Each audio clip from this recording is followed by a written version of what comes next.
नमस्कार, हिमाचल खबरनामा में आपका स्वागत है। मैं हूं कैलाश वर्मा। सबसे पहले नजर डालते हैं कुछ खास सुर्खियों पर।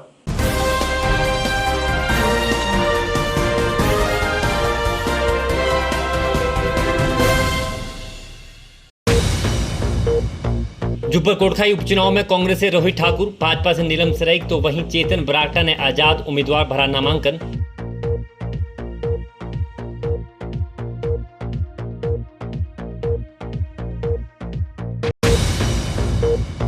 न्यायमूर्ति सबीना ने हिमाचल प्रदेश उच्च न्यायालय के न्यायाधीश के रूप में शपथ की ग्रहण।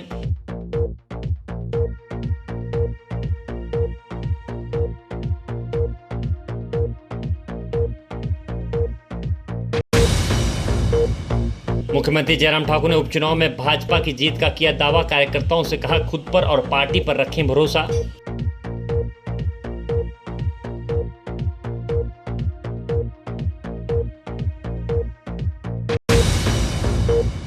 हिमाचल प्रदेश उच्च न्यायालय में न्यायमूर्ति अनूप चितकारा को दी गरिमापूर्ण विदाई।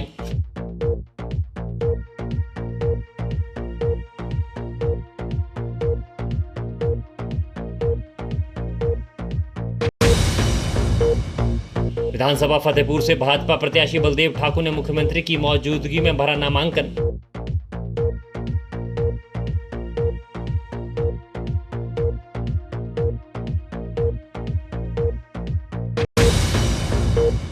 हिमाचल प्रदेश के जुब्बल कोटखाई उपचुनाव में कांग्रेस प्रत्याशी रोहित ठाकुर ने तहसील मुख्यालय जुब्बल में नामांकन किया दाखिल। कहा, व्यक्ति विशेष से नहीं, सरकार से है मुकाबला।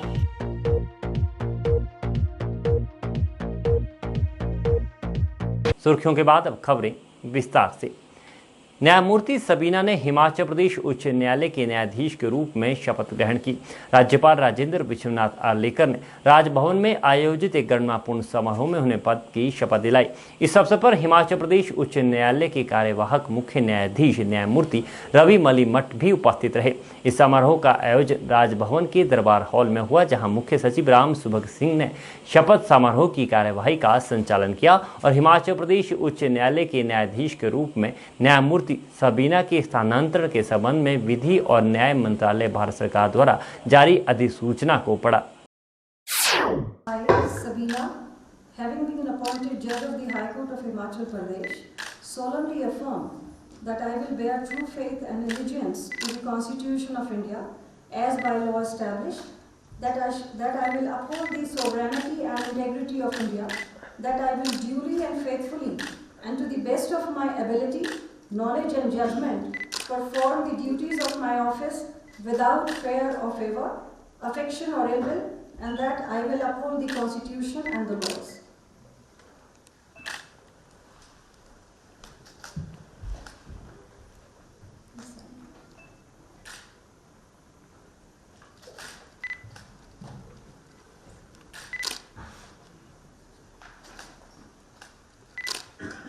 जुब्बल कोटखाई विधानसभा सीट से भाजपा प्रत्याशी नीलम सराइक ने शुक्रवार को अपना नामांकन भरा। इसके बाद यहां मुख्यमंत्री जयराम ठाकुर भी पहुंचे और उन्होंने जनसभा को संबोधित किया। मुख्यमंत्री ने पार्टी प्रत्याशी सराइक को भारी मतों से जिताने की अपील करते हुए कहा कि यह सीट पहले भी भाजपा की थी और अब भी भाजपा के पास रहनी चाहिए। मुख्यमंत्री ने अपने संबोधन में सबसे पहले स्वर्गीय नरेंद्र बरागटा को श्रद्धांजलि दी। उन्होंने कहा कि भाजपा भारत ही नहीं बल्कि दुनिया की सबसे बड़ी पार्टी है, यह कार्यकर्ताओं की पार्टी है। मुख्यमंत्री ने भावुक स्वर में कहा कि मुझे इस बात को लेकर दुख होता है कि हमारे कुछ साथी आज यहां हमारे साथ नहीं हैं, वे भी यहां होते तो अच्छा होता। इस दौरान मुख्यमंत्री ने कहा कि हम सभी देश और जनसेवा के लिए पार्टी के साथ जुड़े हैं। हमें यह काम किस रूप में करना है, ये जिम्मेदारी पार्टी तय करती है। इसके बाद मुख्यमंत्री ने पार्टी के राष्ट्रीय अध्यक्ष जेपी नड्डा और अपना उदाहरण दिया कि कैसे वे पार्टी के कार्यकर्ता के रूप में अपना दायित्व पूरी निष्ठा के साथ निभाते चले गए। मुख्यमंत्री ने जुब्बल कोटखाई की जनता से अपील करते हुए कहा कि मेरा सभी लोगों से यह निवेदन है कि पार्टी ने नीलम सराइक को चुना है, उन्हें हम विजय बनाएं। महिला होने के नाते पार्टी को उचित लगा कि उनको अवसर देना चाहिए। आज आपसे निवेदन करता हूं कि आओ पार्टी का जो फैसला है उस फैसले के साथ आगे बढ़े और भाजपा को विजयी बनाएं। मुख्यमंत्री जयराम ठाकुर ने कहा कि यह सीट भाजपा की थी और भाजपा की ही रहनी चाहिए। उन्होंने कहा कि स्वर्गीय नरेंद्र बरागटा आज हमारे बीच नहीं है, उस कमी को पूरा करने की जिम्मेदारी नीलम सराय को दी गई है। जब जुब्बल कोटखाई से भाजपा का विधायक विधानसभा में हमारे साथ होगा तो लगेगा कि जुब्बल कोटखाई की जनता ने हमें अपना माना है। उन्होंने कहा कि हम सभी लोग इस जीत में अपनी भूमिका निभाए। पार्टी के काम के लिए आज से शुरुआत नहीं की, वर्षों से काम किया है, अलग अलग दायित्वों पर रहते हुए काम किया है।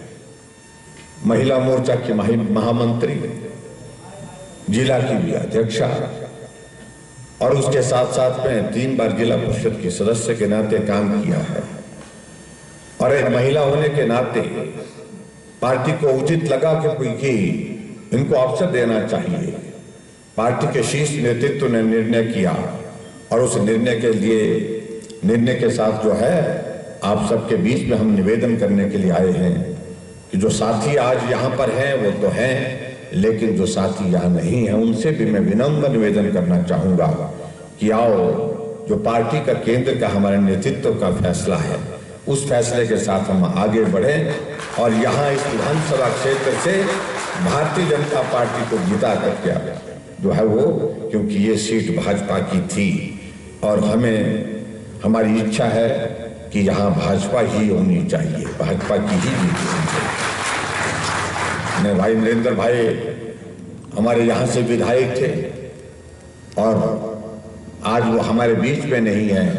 उस पूर्ति को पूरा करने की जिम्मेवारी नीलम जी की लगाई गई है। आप सबके सहयोग से मुझे पूरा भरोसा है कि उस पूर्ति को पूरा करने के लिए आप इनको पूरा अपना आशीर्वाद देंगे, पूरा सहयोग देंगे।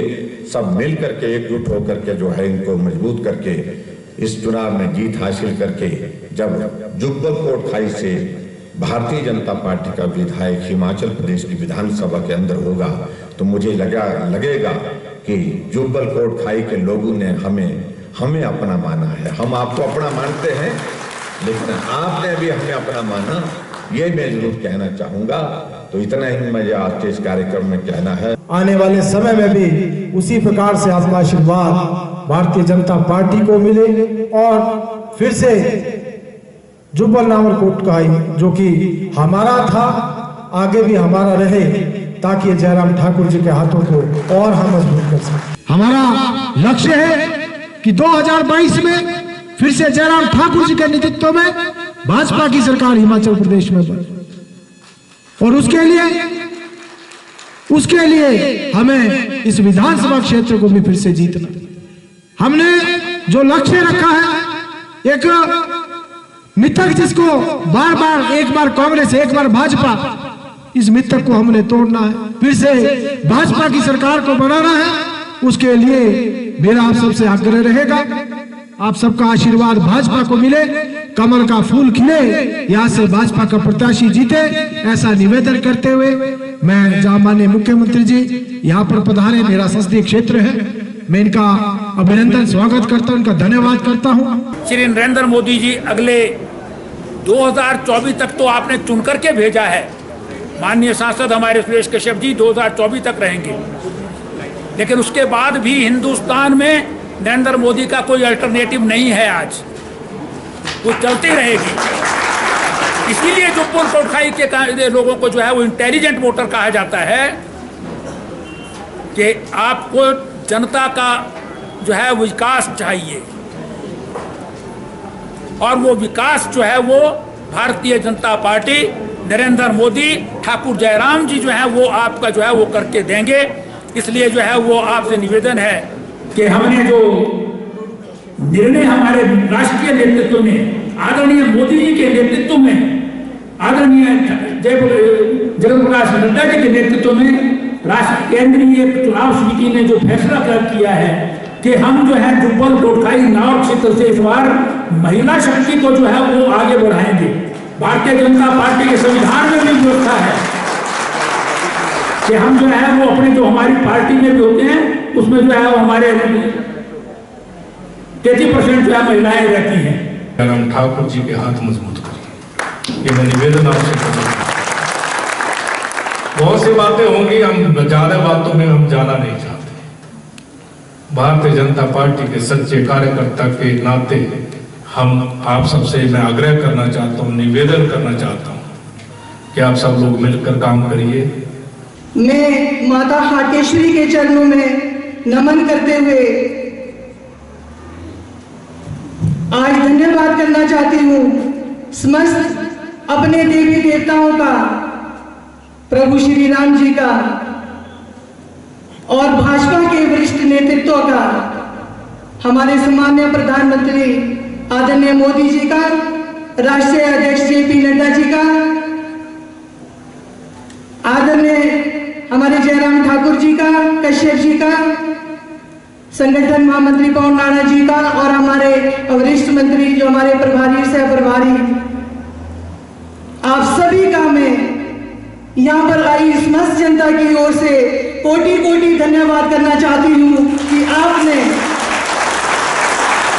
एक साधारण कार्यकर्ता और विशेषकर एक महिला कार्यकर्ता को इस उपचुनाव में जो भारतीय जनता पार्टी की जिम्मेवारी दी है इस क्षेत्र से चुनाव लड़ने की, उसके लिए मैं समस्त जनता की ओर से अपने वरिष्ठ नेतृत्व का, पार्टी एवं सरकार का धन्यवाद करना चाहती हूँ।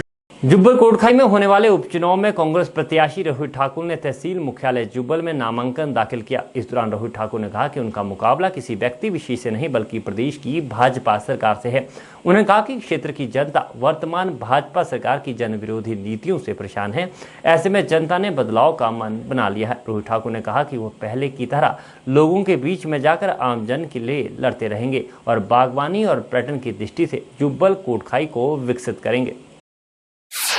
नामांकन भरने के बाद मीडिया से मुखातिब होते हुए रोहित ठाकुर ने कहा कि भाजपा सरकार के बागवान विरोधी निर्णयों से बागवानी क्षेत्र भारी संकट से जूझ रहा है।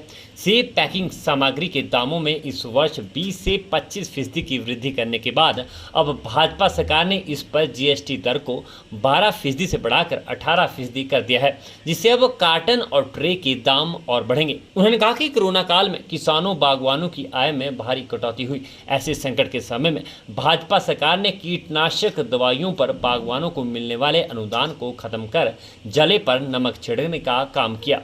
रोहित ठाकुर ने कहा कि पूर्व कांग्रेस सरकार ने 3 सी स्टोर खड़ापत्थर, बागी और अणु के लिए स्वीकृत करवाए थे। उन्होंने कहा कि MOU होने के बावजूद भी द्वेषपूर्ण राजनीति के चलते भाजपा नेताओं ने तीनों सी स्टोर रद्द करवा दिए। उन्होंने कहा कि महंगाई अपनी चरम सीमा पर पहुंच चुकी है। पेट्रोल डीजल के दाम लगातार बढ़ रहे हैं। बेरोजगारी दर भी बढ़ती जा रही है। खाद्य पदार्थों के दामों में लगातार वृद्धि हो रही है। उन्होंने कहा कि कांग्रेस इन तमाम मुद्दों को लेकर जनता के बीच जाएगी। कोटखाई जुब्बल नावर क्षेत्र की अगर आप बात करें, ये हिमाचल प्रदेश का, यहाँ पर 30 से 35% के आसपास सेब का उत्पादन होता है। और आपको याद होगा कांग्रेस कार्यकाल के दौरान लगभग 7 सी स्टोर एपिडा के माध्यम से स्वीकृत हुए थे। खेदवश उनको जैसे केंद्र में हमारी अच्छी दिनों वाली सरकार आई, यूपीए सरकार ने उसको स्वीकृत करवाया था। आनंद शर्मा जी उस वक्त आपके यूनियन कॉमर्स मिनिस्टर थे, उनके माध्यम से ये में स्वीकृति मिली थी agriculture produce export development authority के माध्यम से, एपिडा के माध्यम से। जैसे ही एनडीए की सरकार केंद्र में आई तो इन्होंने उसको निरस्त किया। आपके 7 में से 3 सी स्टोर जो यहाँ स्थापित होने थे, एक खड़ा पत्थर में स्थापित होना था और उसके लिए तो MOU भी साइन हो गया था, एक अणु में स्थापित होना था, और तीसरा हमारा बागी जो नावर और उपादेश क्षेत्र का केंद्र बिंदु है वहाँ पर उसको बनाया जाना था, लेकिन खेदवश उनको निरस्त किया गया। और वर्तमान में जैसे मैंने पहले भी कहा, आपके जो ये सीज़न का अगर प्रारंभ की बात करें, आमतौर पे जो आपका जुलाई अगस्त का हमारा बागवान है उसको कंपैरेटिवली अच्छे प्राइसेस मिला करते थे क्योंकि उस वक्त मार्केट खाली हुआ करती थी। लेकिन खेदवश इस दफ़ा आपके अगर आप जुलाई अगस्त की बात करेंगे, सितंबर मध्य तक की बात करेंगे, तब तक मैं समझता हूँ किसान बागवान को अपने उत्पाद का मूल्य नहीं मिला। और विशेष रूप से तब नहीं मिला जिस दिन आपके अदानी ने अपने रेट्स को घोषित किया और वर्तमान की केंद्र सरकार भी जिस तरह से कॉरपोरेट जगत को आपकी कृषि में बागवानी में आगे लाना जा रही है, ये भी कहीं ना कहीं वर्तमान सरकार के और कॉरपोरेट जगत की मिली भगत लगती है। जहाँ तक मुद्दों की बात है, जैसे मैंने पहले भी कहा, कोटखाई जुब्बल नावर का संबंध कांग्रेस पार्टी के साथ एक अटूट संबंध है। प्रदेश के 2 मुख्यमंत्रियों का संबंध चाहे हम अपने जननायक ठाकुर रामलाल जी की बात करें, राजा वीरभद्र सिंह जी की बात करें, उनकी कर्म भूमि ये गौरव विधानसभा क्षेत्र रहा है। और जो विकास के कार्य, चाहे सड़कों की बात हो, बिजली पानी, जितनी भी मूलभूत आवश्यकताएं होती है, वो सब कार्य कांग्रेस सरकार के कार्यकाल के दौरान हुए। और मुझे भी जब यहाँ की प्रबुद्ध जनता जनार्दन से 2 मरतबा इस गौरव विधानसभा क्षेत्र का विधायक होने का गौरव प्राप्त हुआ था, मैंने भी एक समान दृष्टिकोण से अपने पूरे विधानसभा क्षेत्र बागी से लेकर सोलंग तक, कुठारी क्रीवन से लेकर बिजली नंबर 4 तक एक समान दृष्टिकोण से विकास किया है। और हमें इस बात का गर्व है कि कांग्रेस कार्यकाल के दौरान, पूरे 5 वर्ष के दौरान, चाहे सड़कों की बात थी, स्वास्थ्य क्षेत्र की बात थी, सिंचाई क्षेत्र की बात थी, विद्युत क्षेत्र की बात थी, शिक्षा क्षेत्र की बात थी, अभूतपूर्व कार्य हुए। अगर आप वर्तमान सरकार के कार्यकाल की बात करेंगे, इनके पूरे ये 3.5 वर्ष बिल्कुल निराशाजनक गए। जो इन्होंने घोषणाएं की है, ये मात्र चुनाव से 1-2 महीने पहले इनको पता था कि उपचुनाव होने जा रहे हैं, उन चुनाव से प्रेरित इन्होंने घोषणाएं की थी। हम इन घोषणाओं का स्वागत करते हैं कि चलो इस उपचुनाव के माध्यम से, इस बहाने से ही हमारे क्षेत्र में कोई अगर विकास की बात आती है, हम उसका स्वागत करते हैं। लेकिन कोटखाई जुब्बल नावर क्षेत्र की प्रबुद्ध जनता जनार्दन जानती है कि हमने क्या राजनीतिक निर्णय करना है। जो वर्तमान की सरकार है, ये मात्र अब 6-7 महीनों की सरकार है। कोटखाई जुब्बल नावर क्षेत्र की जनता जनार्दन आने वाला भविष्य देख रही है और उन्हें पता है कि इस क्षेत्र में किस पार्टी ने विकास किया। जुब्बल कोटखाई उपचुनाव से शुक्रवार को सभी राजनीतिक दलों के प्रत्याशियों ने नामांकन भरा। कांग्रेस से रोहित ठाकुर, भाजपा से नीलम सराइक, तो वहीं चेतन बरागटा ने बतौर आजाद उम्मीदवार नामांकन भरा। जुब्बल कोटखाई में 3 महीने से प्रचार कर रहे चेतन बरागटा ने अब आजाद लड़ने का ऐलान कर दिया है। उन्होंने आज अपना नामांकन पत्र भरा और कहा कि भाजपा ने उन्हें प्रत्याशी न बनाकर उनके साथ धोखा किया है, लेकिन जनता का भरोसा उनके साथ है और अब वे मजबूती से चुनाव प्रचार करेंगे और जीत हासिल करेंगे। भारतीय जनता पार्टी के लिए तो मेरा ही संदेश है। मैं तो भारतीय जनता पार्टी मैं तो अभी भी अपने आप को कार्यकर्ता मानता हूँ। देखिए, इसके बाद मुझे पता है एक्सपल्शन होनी है, पर मैं हमेशा कमल का फूल तो हमेशा दिल में रहेगा। They will throw me out of the party but they can not throw Kamal out of my heart. हमेशा भारतीय जनता पार्टी का कार्यकर्ता रहूँगा, उसमें कोई दो राय नहीं है। मैं तो सिर्फ इतना भी निवेदन माननीय मुख्यमंत्री जी से और पूरे संगठन से करता हूँ, टिकट को रिकन्सिडर कीजिए। अभी भी हमारे पास टाइम है और मुझे लगता है मुझे ये मौका फिर पार्टी को देना चाहिए। जिस तरह से मैंने संघर्ष करा है, जिस तरह से यहाँ पे मैंने लोगों के बीच में गया हूँ और जिस तरह से संवाद मैंने किया है, किसी को पैराशूट मत कीजिए, बस इतना ही मेरा निवेदन रहेगा। देखिए, मेरे को तो जो बताया गया कि परिवारवाद की वजह से कोई एक फार्मूला लगा जिसमें परिवारवाद को टिकट नहीं दी जाएगी, पर अब मेरा मानना है कि मैं परिवारवाद की डेफिनेशन में नहीं आता और इसको we need to redefine this definition of परिवारवाद। अगर 15 साल तक कोई व्यक्ति लगातार संगठन के लिए लगा रहे, जो अपना खून पसीने से आईटी विभाग से लेकर भारतीय जनता पार्टी के लिए जो भी मेरे को जिम्मेवारी दी गई, अगर उसको किया गया हो, मतलब उसमें उनका रहा हो, तो मेरे को लगता है परिवारवाद की डेफिनेशन मैं तो फॉलो नहीं करता हूँ। वो अब क्या रहा वो मेरे को लगता है आपको शीर्ष नेतृत्व से पूछना चाहिए भारतीय जनता पार्टी के। पर मैंने अपनी तरफ से जो मेरे से बन पाया मैंने किया। पर मेरे को लगता था पार्टी को मेरे को थोड़ा सा ग्रेसफुल एग्जिट देना चाहिए था। अगर कोई दिक्कत थी तो मेरे को बता के देते कि ये चक्कर है, तो फिर हम ऐसे ही बैठ जाते हम तो। और आपको पता है परिवारवाद की डेफिनेशन किस चीज़ पे है, किस पे नहीं है। मेरे को लगता है ये बरागटा फैमिली, चाहे स्वर्गीय निंदर बरागटा जी हो, चाहे अब चेतन बरागटा हो, ये शायद इनहेरिटेड है मेरे को अपने फादर से। ये जो भी पॉलिसीज़ है वो बरागटा फैमिली पे लगती है। कई मैं आपको दिखा दूं जहाँ पे ये चीज़ें नहीं करी गई। ये सिर्फ मेरे साथ हुआ है, अनफॉर्चुनेट है, ठीक है। अब वो पार्टी का डिसीजन है, अब उन्होंने डिसीजन लिया है। मैं बागी नहीं हुआ हूँ, मैं फिर बोल रहा हूँ, मैं भारतीय जनता पार्टी का कार्यकर्ता था, मैं भारतीय जनता पार्टी का कार्यकर्ता हूँ। मैं अभी भी बोल रहा हूँ पार्टी को, please reconsider your decision. And अभी भी आप सर्वे करिए पॉपुलर कौन है, जो इनकम्बेंट जिनको टिकट दिया गया है या चेतन बरागटा पॉपुलर है, और मेरिट पे डिसीजन लीजिए। कोई एक ऐसी पॉलिसी मत बनाइए जो बिल्कुल ही स्टैग्नेंट हो, जो बिल्कुल ही ऑब्सोलीट हो। आप डिसीजन लीजिए मेरिट पे। मेरा तो यही मानना है और मैं तो पार्टी की नेतृत्व से अभी भी यही मांग करता हूँ। चुनाव कभी आसान नहीं होता है, चुनाव बहुत मुश्किल होता है। हमेशा चुनाव, चाहे छोटा चुनाव हो वार्ड मेंबर का, चाहे लोकसभा का, चाहे विधानसभा का, चुनौती रहेगी। पर जितना बड़ा संघर्ष होगा उतनी बड़ी जीत होगी। मेरा तो यही मानना है। विवेकानंद जी का मैं बहुत बड़ा फॉलोअर हूँ और इसी की उनसे मैं सीख ली है। तो संघर्ष करेंगे। अब आशीर्वाद अगर जनता ने दे दिया मेरे को बहुत अच्छा लगेगा। अगर मैं रह गया तो मैं फिर संघर्ष करते रहूँगा, फिर 22 में लोगों के बीच में आऊँगा। अब मेरे को तो आज तक मिले भी नहीं हो। अगर उनको अपने छोटे भाई के लिए इतना प्यार है तो आइए ना, घर आइए, बात करते हैं। कौन छोटा है कौन बड़ा है? मैं तो छोटा हूँ, चलो एज में उनसे छोटा हूँ, पर हमारे दरवाजे तो खुले हैं उनके लिए। आना चाहिए था उनको, अभी तक क्यों नहीं आए वो? अगर उनको टिकट मिल गई थी, पहली रिस्पॉन्सिबिलिटी तो उनकी बनती थी, moral responsibility lied with her. उनको हमारे पास आना चाहिए था, वो तो आए नहीं अभी तक। अब मुख्यमंत्री आएंगे, पूरी कैबिनेट यहाँ पे आएंगी, सरकार के अगेंस्ट चुनाव लड़ना है। रोहित ठाकुर जो एक बहुत ही स्ट्रॉन्ग कैंडिडेट है कांग्रेस के, उनके अगेंस्ट मेरे को चुनाव लड़ना है। मैं तो अब लोगों के बीच में जाऊँगा, ना मेरे पास सरकार है ना मेरे पास पार्टी है, अब देखते हैं। न्यायमूर्ति अनूप चितकारा को हिमाचल प्रदेश उच्च न्यायालय में गरिमापूर्ण विदाई दी गई, जिनका पंजाब और हरियाणा उच्च न्यायालय में स्थानांतरण किया गया है। उच्च न्यायालय में उनके सम्मान में फुल कोर्ट एड्रेस आयोजित किया गया। इस अवसर पर कार्यवाहक मुख्य न्यायाधीश न्यायमूर्ति रवि मलिमठ, उच्च न्यायालय के न्यायाधीश न्यायमूर्ति सबीना, न्यायमूर्ति तरलोक सिंह चौहान, न्यायमूर्ति सुरेश्वर ठाकुर, न्यायमूर्ति विवेक सिंह ठाकुर, न्यायमूर्ति अजय मोहन गोयल, न्यायमूर्ति संदीप शर्मा, न्यायमूर्ति ज्योतिषना रिवाल दुआ और न्यायमूर्ति सत्येंद्र वैद्य उपस्थित रहे। कार्यवाही का संचालन रजिस्ट्रार जनरल वीरेंद्र सिंह ने किया। अपने संबोधन में कार्यवाहक मुख्य न्यायाधीश न्यायमूर्ति रवि मलिमठ ने कहा कि न्यायमूर्ति अनूप चितकारा अधिवक्ताओं के पारंपरिक परिवार से संबंध रखते हैं। उन्होंने कहा कि अत्यंत व्यवस्था के बावजूद न्यायमूर्ति अनूप चितकारा ने न केवल एक अधिवक्ता के रूप में बल्कि एक न्यायाधीश के रूप में भी कई व्याख्यान दिए हैं और कानून की समृद्धि में बहुत योगदान दिया है। उन्होंने न्यायमूर्ति अनूप चितकारा की स्नेही स्वभाव और लोगों के प्रति उनकी संवेदनशीलता भी सराही। उन्होंने कहा कि न्यायमूर्ति अनूप चितकारा के सौहार्दपूर्ण व्यवहार और विनम्रता ने उन्हें बेंच और बार का प्रिय बना दिया।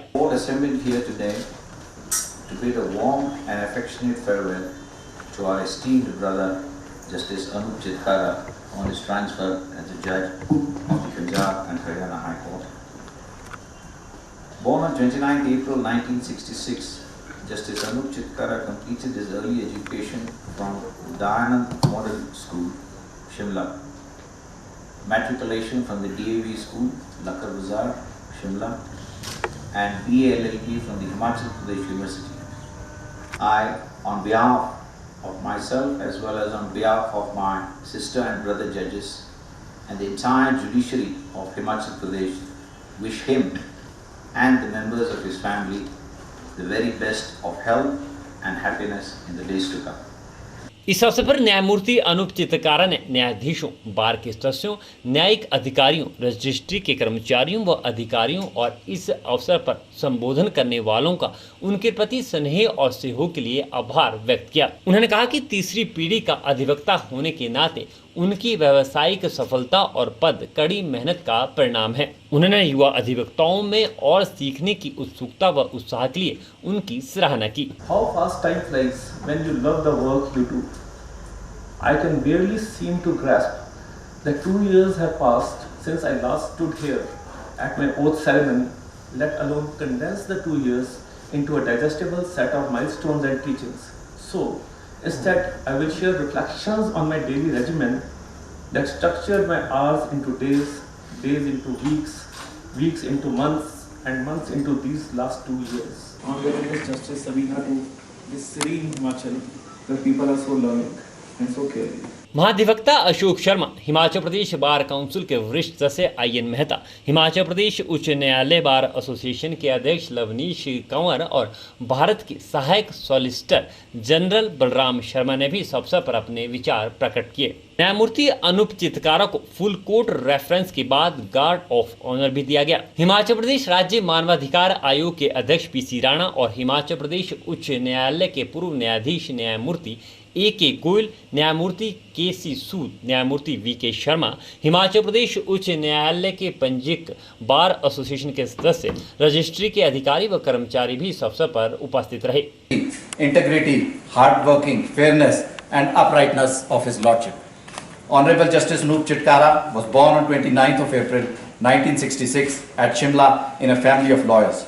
His lordship's grandfather, late Shri Tek Chand Chitkara ji, was a renowned senior advocate of this High Court.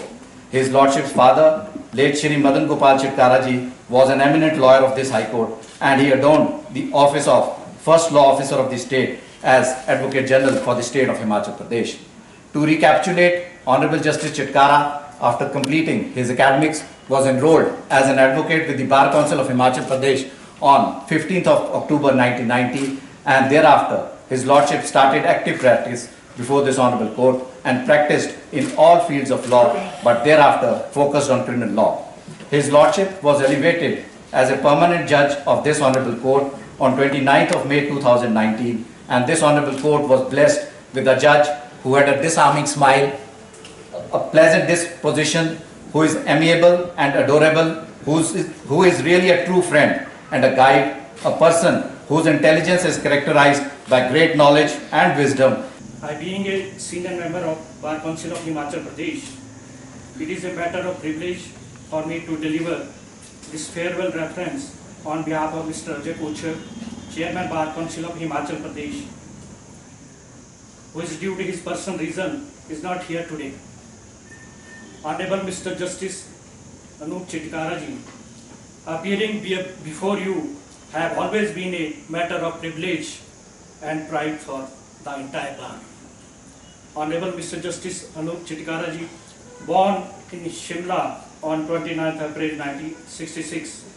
His Lordship did his schooling from Shimla from Dayanand Public School and DAV Lakkad Bazaar, Shimla. After attaining his BA degree from Rajiv Gandhi Government Degree College, Chowda Maidan, Shimla, his Lordship did his LLB from Himachal Pradesh University. Inheriting the traits of high intellect from his family, his Lordship entered the legal profession in October 1990. His Lordship adhered to his profession actively, mainly practicing on the civil side. Today we have assembled here to bid farewell to Honorable Justice Anup Chitkara. We also welcome Honorable Justice Abina, who has recently been transferred from the Honorable High Court of Rajasthan. It is truly my honor to give you a formal welcome. Your legacy, professionalism and prior achievements are all known to us, and I wish in this honorable court you will also be able to set new milestones. So congratulations on joining us as I extend my best wishes to you. We are delighted to have such a profound and established personality in our High Court, and everyone at the bar family is eager to work with you. These proceedings are meant to share honor, some thoughts on meaningful judicial theories, appreciate Honorable Justice Anup Chitkara's career, share words of goodwill, best wishes and express gratitude on our behalf who desire to say something on the steadiness, humility, integrity, hard-working, fairness and uprightness of His Lordship.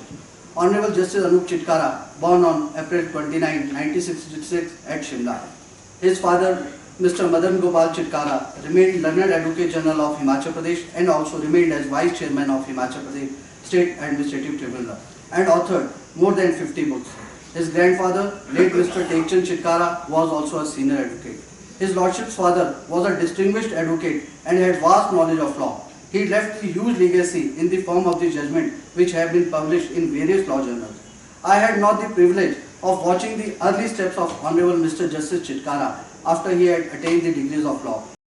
राज्यपाल राजेंद्र विश्वनाथ आर्लेकर ने शिमला के ऐतिहासिक मैदान से Himalayan adventure sports and tourism promotion association और Hero cycle द्वारा आयोजित 9वीं Hero MTB Shimla cycling rally को झंडी दिखाकर रवाना किया। इस अवसर पर राज्यपाल ने कहा कि इस तरह की साइकिल रैलियां बढ़ते प्रदूषण को नियंत्रित करने में कारगर साबित हो सकती है। उन्होंने कहा कि इससे लोगों, खासकर युवाओं में साइकिल चलाने के प्रति आकर्षण भी बढ़ेगा। उन्होंने कहा कि हिमाचल एक पहाड़ी क्षेत्र है और स्वच्छ वातावरण यहाँ का मुख्य आकर्षण है। शिमला जैसे शहरों में साइकिलिंग को बढ़ावा देने के इस तरह के प्रयास सराहनीय हैं। उन्होंने Himalayan adventure sports and tourism promotion association के प्रयासों की सराहना करते हुए सभी प्रतिभागियों को शुभकामनाएं दी।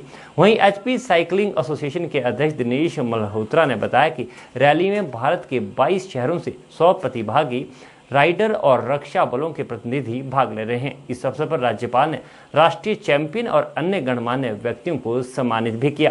6-7 सालों से ये बहुत अच्छा इवेंट यहाँ शिमला नगरी में हो रहा है और अपने हिमाचल प्रदेश के इस कैपिटल सिटी में होकर यहाँ एक प्रकार का एक स्पोर्टिंग इवेंट के लिए एक माहौल, वातावरण बन रहा है।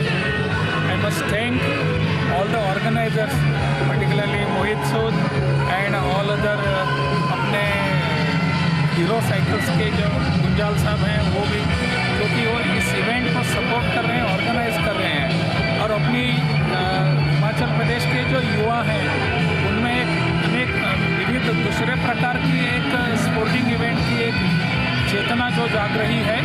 I must thank them all and I think all over Himachal Pradesh के यूथ जो है इसमें धीरे धीरे करके पार्टिसिपेट होने के लिए तैयार हो जाएंगे। All the best to the participants. Thank you.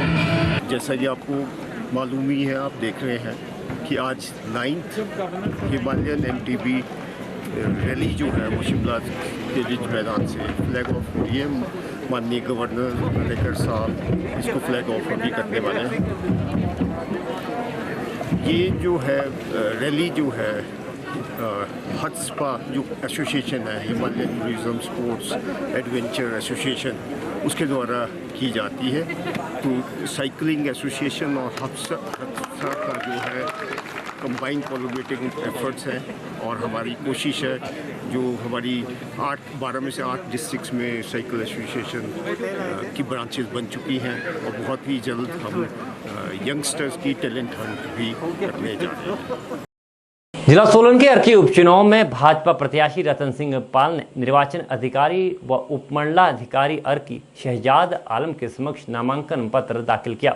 इस मौके पर रतन सिंह पाल का उत्साह बढ़ाने के लिए केंद्रीय मंत्री अनुराग ठाकुर अर्की पहुंचे थे। नामांकन प्रक्रिया पूरी होने के बाद भारतीय जनता पार्टी ने अर्की में एक रैली भी निकाली, जिसमें केंद्रीय मंत्री अनुराग ठाकुर ने भी शिरकत की।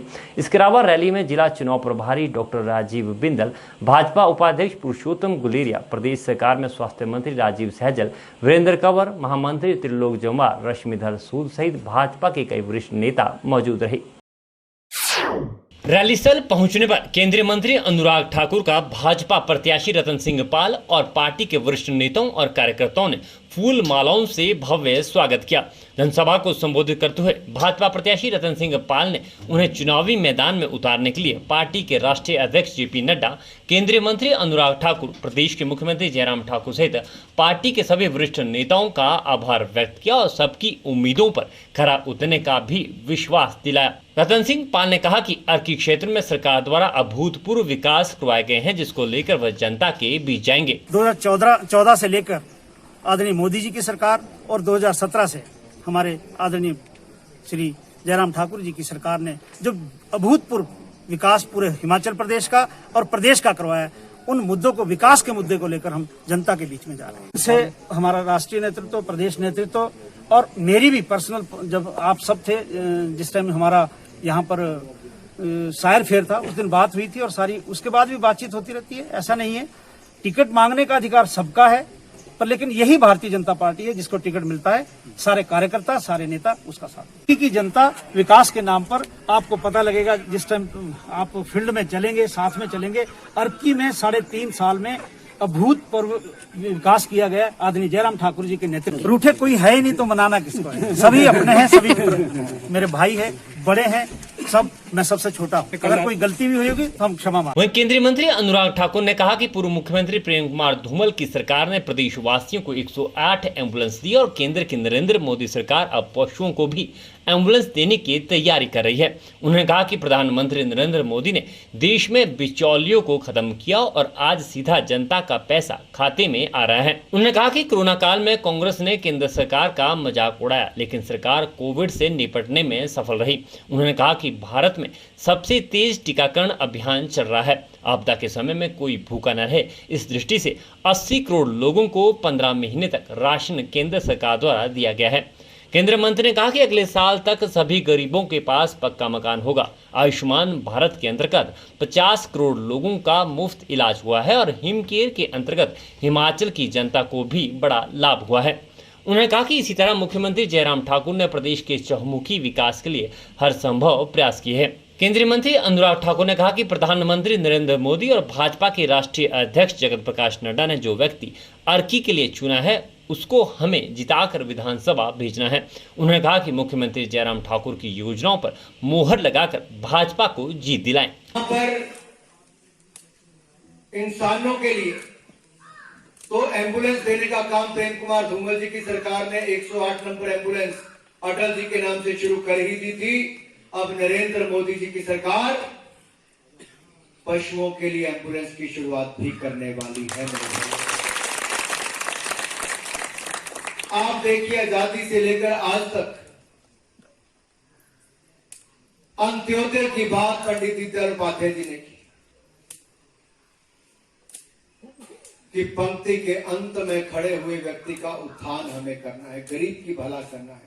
और मोदी जी जब पहले दिन प्रधानमंत्री बनकर आए तो दोनों सदनों वहां पर सांसदों को कहते हुए कहा कि मेरी सरकार गरीब की होगी, वंचित की होगी, पिछड़े की होगी, महिला की होगी, मजदूर की होगी, किसान की होगी, नौजवान की होगी। और पिछले 7 वर्षों में आपने देखा होगा भ्रष्टाचार मुक्त शासन अगर किसी ने दिया है तो नरेंद्र मोदी जी ने, भारतीय जनता पार्टी की सरकार ने। इस उपचुनाव में उनके शानदार किए गए कार्यक्रमों पर मुहर लगाएं, भाई रतनपाल सिंह जी को रिकॉर्ड मतों से जिताएं, विधानसभा पहुंचाएं और अर्की विधानसभा क्षेत्र का रिकॉर्ड विकास करवाएं। मैं आपसे अनुरोध करना चाहता हूं। कांग्रेस के राष्ट्रीय प्रवक्ता चरणजीत सिंह सापरा ने केंद्र सरकार पर निशाना साधा है। उन्होंने कहा कि उत्तर प्रदेश के लखीमपुर में केंद्रीय राज्य मंत्री के बेटे ने किसानों के ऊपर गाड़ी चढ़ाई, लेकिन कार्रवाई के बजाय मोदी सरकार दोषियों को बचाने में लगी है। उन्होंने कहा कि चश्मदीद के अनुसार पिस्तौल से किसान की मौत हुई, लेकिन सच्चाई बाहर नहीं आ रही है। शिमला में आयोजित प्रेस कॉन्फ्रेंस के दौरान चरण सिंह सापरा ने कहा कि सत्ता बल और बाहुबल का प्रयोग कर दोषियों को बचाया गया है। आरोप लगाया कि पूरे देश में भाजपा के नेताओं के लिए अलग और आम जनता के लिए अलग कानून लागू किया जा रहा है। उन्होंने कहा कि उत्तर प्रदेश में अंधा कानून चल रहा है। उन्होंने मांग की है कि मंत्री के बेटे को हिरासत में लिया जाए और गृह राज्य मंत्री अजय कुमार मिश्रा पद से इस्तीफा दे। दोस्तों, विषय पूरे देश के अंदर महत्वपूर्ण विषय जो है उत्तर प्रदेश के अंदर जिस तरह से लखीमपुर खेरी में जो घटनाएं घट रही है, पूरा देश व्यथित है और पूरा देश चिंतित भी है कि किस तरह से 3 अक्टूबर से लेकर के आज तक पहले किसानों के ऊपर गाड़ी चलाई गई, टायरों के नीचे कुचल दिया गया, उसके बाद जो आरोपी है, जो गुनहगार है, उस गुनहगार को किस तरह से बचाया जाए, इसके पीछे सारी कवायद लगी है। सारी सरकार इसके पीछे लगी है कि किस तरह से अजय कुमार मिश्रा जो गृह राज्य मंत्री है देश के, और उनका बेटा मोहन मिश्रा, उसको किस तरह से बचाया जाए। और झूठ का पुलंदा हर रोज बाहर आ रहा है। चश्मदीद गवाह सारे कह रहे हैं कि मोहन मिश्रा वहां पर उपस्थित थे, उनकी पिस्तौल से गोली निकली जिससे किसान की हत्या हुई। लेकिन उत्तर प्रदेश के डॉक्टरों का पोस्टमार्टम कहता है कि गोली लगी ही। तरह तरह के झूठ बोले जा रहे हैं, जनता को मिसगाइड किया जा रहा है, मीडिया को मिसगाइड किया जा रहा है। उत्तर प्रदेश की सरकार और केंद्र की सरकार सत्ता बल, बाहुबल और धनबल के जरिए से इस सारे केस को दबाना चाहती है। भूमिपुत्र के साथ अत्याचार होता है, भूमिपुत्र को रौंद दिया जाता है, और जब विपक्ष के नेता अगर उस परिवार से संवेदना व्यक्त करना चाहते हैं, वहां पर जाना चाहते हैं, तो उनको भी रोका जाता है। सुप्रीम कोर्ट ने कॉग्निसेंस लेने के बाद में कल 2 लोगों को अरेस्ट किया गया। अगर सुप्रीम कोर्ट कॉग्निसेंस नहीं लेती तो मुझे लगता कि इसमें वो 2 लोगों को भी अरेस्ट नहीं किया जाता। कि देश की अर्थव्यवस्था किस तरफ जा रही है,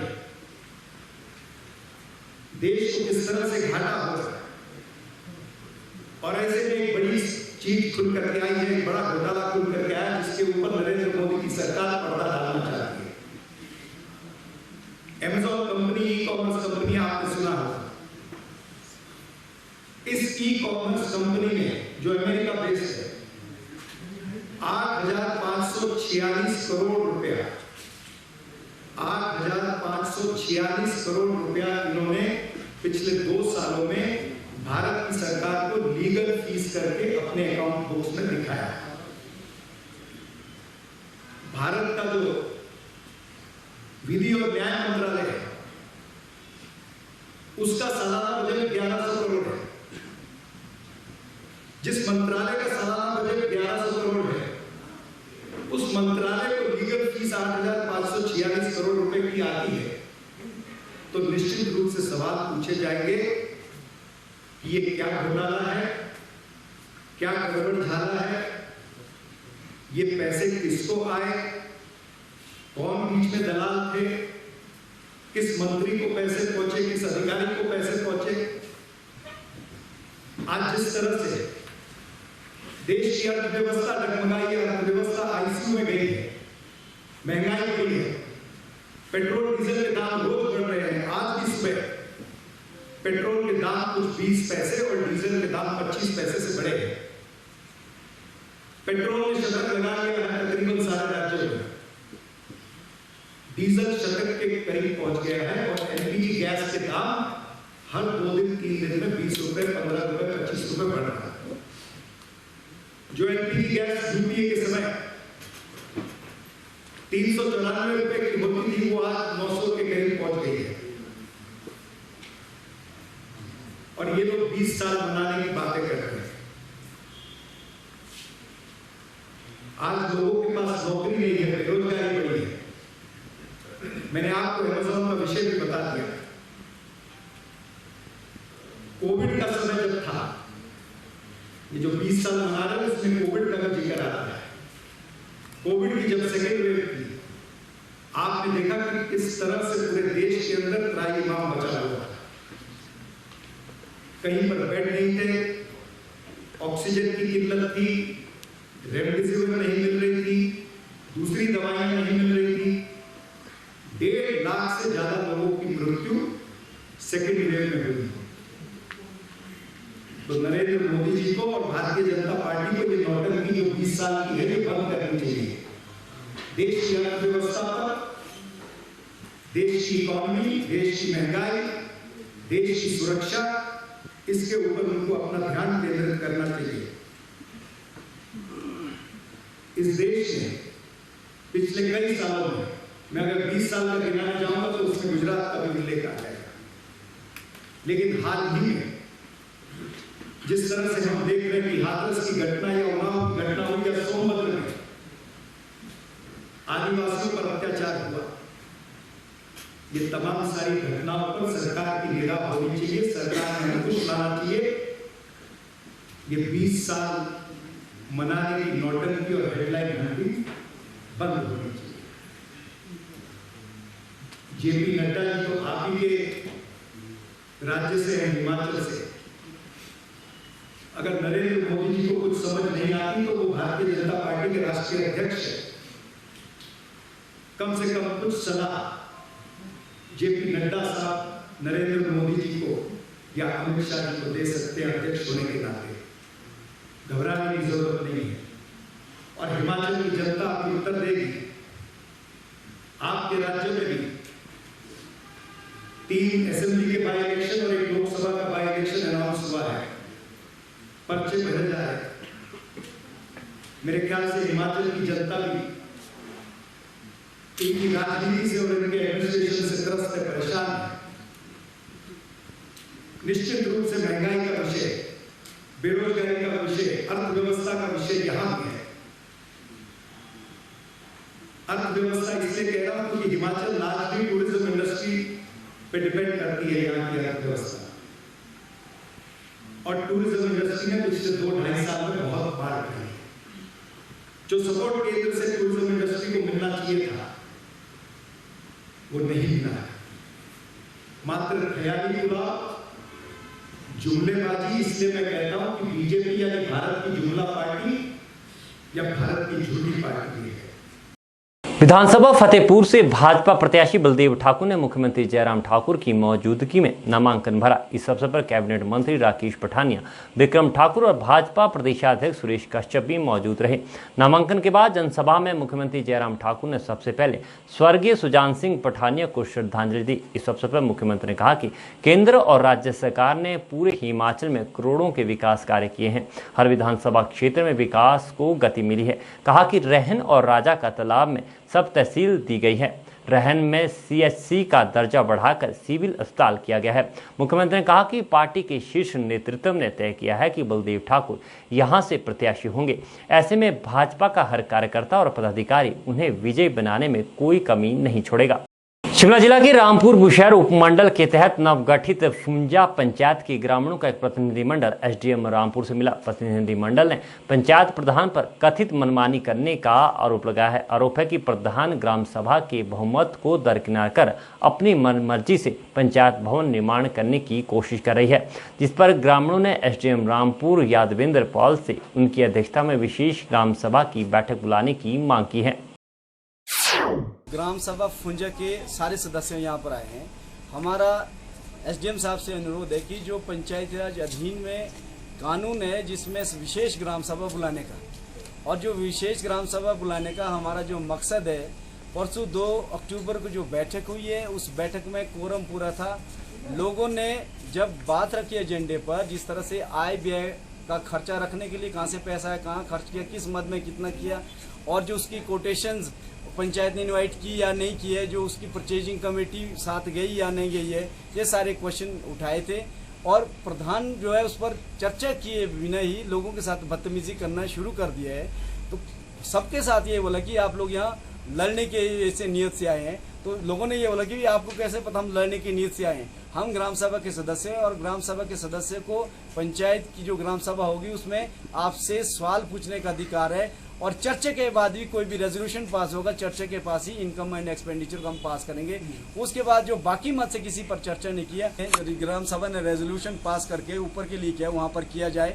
और ये अनुरोध किया कि विशेष ग्राम सभा जो है एसडीएम साहब और डिप्टी कमिश्नर तुरंत बुलाएं और उनके सामने सारी कार्यवाही ग्राम सभा की हो। उपायुक्त शिमला आदित्य नेगी ने शारदीय नवरात्रों के तहत श्रद्धालुओं की सुविधा के लिए किए गए प्रबंधों का जायजा लेने के लिए तारा देवी मंदिर का दौरा किया। उन्होंने श्रद्धालुओं के लिए मंदिर प्रबंधकों द्वारा की गई व्यवस्थाओं को जायजा, विशेष रूप से कोविड-19 प्रोटोकॉल की अनुपालना को सुनिश्चित करने की दृष्टि से किए गए प्रबंधों की गहनता से जाँच की। उन्होंने कहा कि नवरात्रों के दौरान कोविड-19 से संबंधित विशेष मानक संचालनों की अनुपालना सुनिश्चित की जानी आवश्यक है, जिसके लिए नियमानुसार कार्य करना तय करें ताकि श्रद्धालुओं को किसी प्रकार की असुविधा का सामना न करना पड़े और कोविड की दृष्टि से भी सुरक्षा प्रदान की जा सके। शिमला के गेयटी थिएटर में 16 वर्षीय छात्रा प्रांजल गोयल की कलात्मक कृतियों की प्रदर्शनी का आयोजन किया गया। प्रदर्शनी का उद्घाटन भाषा, कला और संस्कृति विभाग के निदेशक डॉक्टर पंकज ललित ने किया। प्रदर्शनी में प्रांजल गोयल द्वारा बनाई गई 250 से अधिक पेंटिंग को प्रदर्शित किया गया है। कलात्मक कार्य के जरिए जीवन, धर्म, रचनात्मक कला और समकालीन सामाजिक मुद्दों के विभिन्न पहलुओं को दर्शाने का प्रयास किया गया है। ये 8 से लेके 10 तक होगी और ये सारी पेंटिंग्स की एग्जीबिशन है। बस मोटिव स्प्रेड करना कि मैं हूँ, मेरी पेंटिंग्स को एग्जिबिट करना, सबको दिखाना।